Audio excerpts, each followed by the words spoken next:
Boston is facing their own migrant crisis as Logan Airport becomes a temporary shelter where the lieutenant governor is now asking residents to house them in their homes. If you have an extra room or suite in your home, please consider hosting a family. And shockingly, it's beginning to happen. It took less than an hour for the displaced migrants to be dropped off at their door. I gotta get sheets on the bed. How many people are coming? Where are they from? What ages? We really knew nothing. As this wasn't the only instance. Everyone starts the day smiling. It's a delight, and it's really fun having them. What I realized is there's so much prejudice against refugees, mostly because people don't know them. Lisa says she feels like she has her own personal chef, as Wildande loves cooking. ¿Te gusta la ocupación? Sí. Now obviously everybody's coming to the same conclusion. That just sounds like slavery with extra steps! Where I was almost certain that we abolished the ability for wealthy landowners to keep other people in their homes in exchange for free labor, which would be surprising, but is definitely on brand for how the Democrats view immigrants. Why are you shipping these immigrants up north? We need them to pick the crops down here.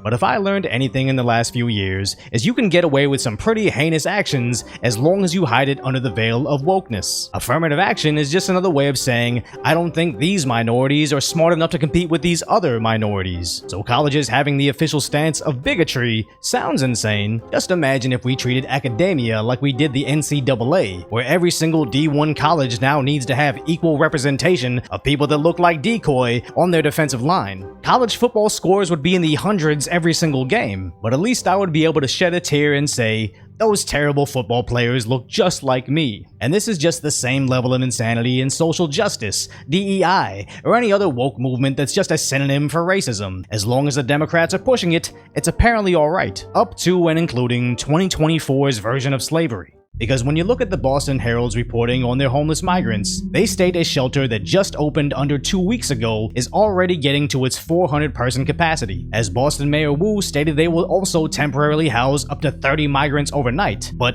this is happening non-stop since Biden became president, so they're gonna need a lot more than 30 extra temporary beds. As NBC's local Boston affiliate reports a one-year program that will help 400 migrant families using $8 million. And as I'm not a math Asian, but this looks like it costs them $20,000 a family annually. And if the Democrats got their border security bill passed, which allowed a minimum of 1.5 million migrants a year, averaging a family of 4, that totals $7.5 billion annually, added every single year on top of what we already have. This is 1,000,000% unsustainable, and now your average everyday Democrat by default Americans are finally fed up, as even sportscasters are calling out the nonsense. I see homeless folks in the streets of New York all the time that are American citizens. I damn sure see them in California. How in the hell do we come up with a $53 million pilot program for illegals, but folks who are here legally are born here, we don't have enough of them? And this is actually becoming a common theme, where the people who vote blue no matter who finally found out what happens when you are no longer that group that the Democrats pander to. But that was always going to be the issue with a place like Deep Blue Boston, where we previously covered Mayor Wu's official separate but equal policies. Now that video revealed some really bizarre reoccurring themes of Democrats fighting white supremacy in public, but then exclusively starting families with them. It was this whole thing. You could watch that video for the full context. But the one thing I've always heard as a longtime Boston Celtics fan is players complaining about the stadium having racist fans. I always brushed it off as you only really heard it from disgruntled former players that left on bad terms, and the stars currently starting really seem to embrace the city. But knowing what we know now, from the Democrat leaders giving separate but equal dinner parties, to average Americans boasting about their imported personal chefs compensated with housing, and even their local media not even looking the other way, but endorsing it as some sort of perk of being a wealthy landowner in a liberal city, as apparently you can get away with anything as long as you label it progressive.